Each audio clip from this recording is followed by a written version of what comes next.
Untuk informasi lebih lengkap dan berita terkait, jangan lupa klik link di deskripsi. Install juga aplikasi CNBC Indonesia di App Store maupun di Play Store dan please subscribe ya guys. Ya Bram, kalau di Indonesia ada Antam, di Wall Street ada GameStop. Apanya nih? Turnovernya nomor 1, tapi penyebabnya berbeda. Kalau GameStop ini sudah mampu merugikan bandar besar sampai 54 triliun rupiah. Semoga jangan sampai terjadi di sini ya. Kita akan bahas singkat dalam goreng saham ala GameStop Mania.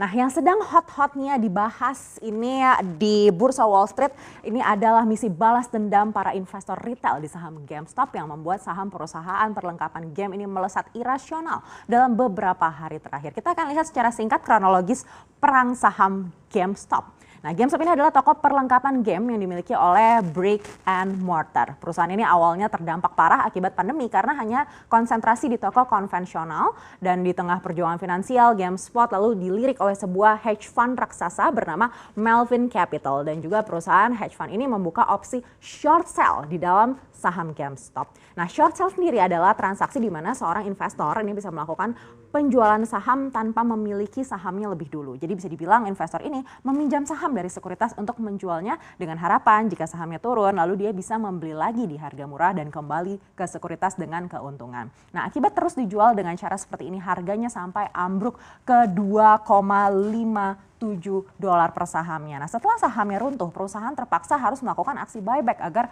harga saham tetap terjaga. Akhirnya saham yang beredar di pasar ini harganya jadi turun. Bahkan saham yang dijual short sell ini jadi jumlahnya lebih banyak daripada jumlah saham beredarnya. Hingga rasionya sempat mencapai 140%. Nah, hal ini membuat investor retail di forum saham Reddit dengan nama Wall Street Bets menjadi marah. Melvin Capital dan hedge fund sejenis dinilai memanfaatkan kesulitan GameStop dan investor retail yang terdampak corona.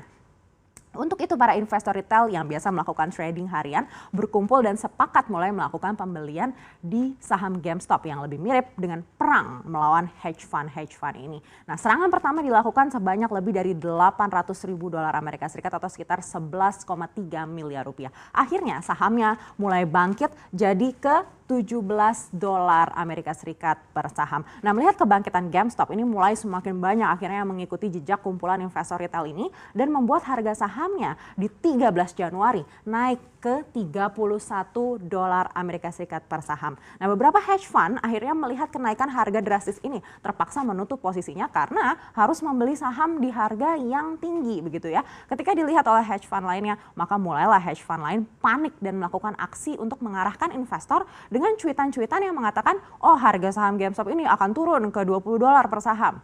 Nah, ternyata aksi itu justru malah membuat para investor retail di Reddit menjadi lebih gencar lagi membeli saham dan menyebabkan saham GameStop dari 31 dolar lalu naik jadi 100 dolar per saham. Nah, di level ini Melvin Capital, si hedge fund raksasa yang tadinya membeli di harga sekitar 5 hingga 6 dolar dan berharap harganya semakin turun, terpaksa menginjeksi dana ke posisi short sellingnya dan merugi sampai 3,75 miliar dolar Amerika Serikat dan kalau dirupiahkan itu sudah sampai 54 triliun rupiah.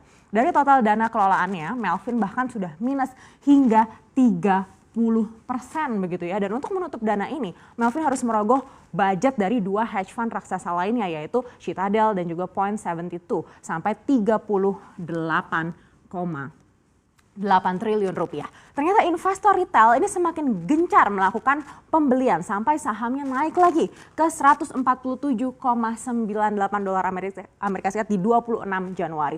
Lalu di 27 Januari ini puncaknya naik hingga 347,51 dolar Amerika Serikat. Sayangnya tidak bertahan lama. Di 28 Januari kemarin langsung ternyata terjun bebas lebih dari 44% ke 193,6 dolar Amerika Serikat. Inilah akibat naik yang terlalu tinggi, turunnya juga jadi seperti dibanting begitu ya. Dan akhirnya sempat di-halt juga beberapa kali.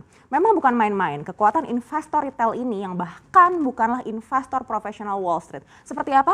Kita akan coba cek slide berikutnya. Investor retail seperti yang berada di forum Reddit tersebut ini sebenarnya bukanlah investor profesional yang memang berkecimpung di Wall Street. Namun pertumbuhannya memang masif dan saat ini sudah menguasai sampai 20% total investor yang ada di Wall Street. Kalau menurut riset yang dilakukan oleh UBS ya. Nah, pertumbuhan trading individual di Wall Street sendiri memang sudah naik sekitar 2 hingga 3 kali lipat di 2020 akhir. Jadi jika dibandingkan dengan data di periode yang sama ketika di tahun 2019.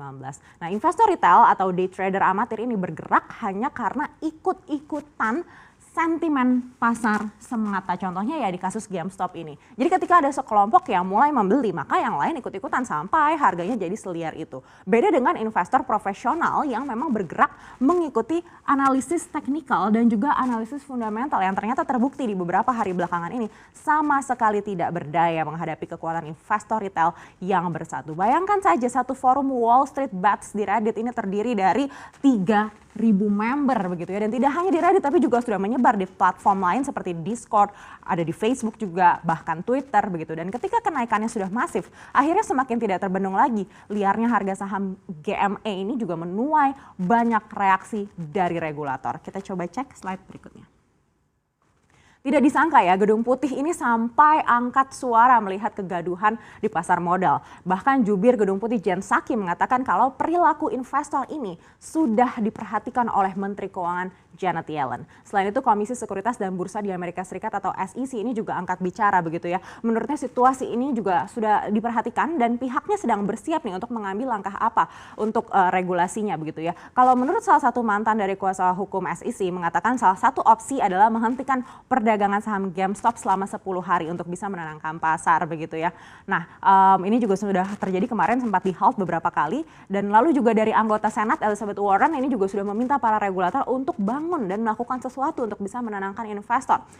Tidak hanya itu, bahkan ini pengusaha Tesla Elon Musk juga sampai mencuit GameStop di Twitternya begitu ya. Sampai-sampai ada miliuner bernama Camat Palihapitia yang juga memention forum Wall Street Bets dalam statementnya. Jadi memang luar biasa sekali reaksi akibat GameStop ini. Apa jangan-jangan yang komentar ini juga nyangkut sebenarnya begitu ya. Sulit memang untuk menilai karena terlalu banyak kepentingan di pasar modal begitu, dan kondisi begini kalau kita lihat ternyata mirip ya dengan yang terjadi di Indonesia. Memang beda konsep dan nilainya saja. Tapi seperti apa? Kita coba cek slide berikutnya. Nah, kita lihat kalau pertumbuhan investor retail yang sering disebut koronalial ini juga terasa di Bursa Efek Indonesia. Berdasarkan data dari Bursa Efek Indonesia per Desember 2020 kemarin untuk investor yang aktif harian, ini jumlahnya sudah mencapai 94.000 orang. Artinya ini 73% lebih ganas daripada periode yang sama. Kalau di Wall Street fenomenanya adalah short sell, di Indonesia ini banyak investor retail yang menggunakan margin dari sekuritasnya. Jadi uangnya sebenarnya nggak ada, tapi tetap mau beli saham. Akibatnya ketika dilakukan for sale atau jual paksa oleh sekuritas, maka sejumlah saham langsung kompak auto reject bawah. Nah, masih bagus kalau di Indonesia ini ada batas ARB dan ARA juga ya. Ini mungkin juga yang membuat saham-saham seperti Farmasi hingga Antam hingga MCAS juga benar-benar akhirnya fluktuatif hingga saat ini begitu. Siapa netizen yang masih nyangkut? Sabar ya, semoga bisa segera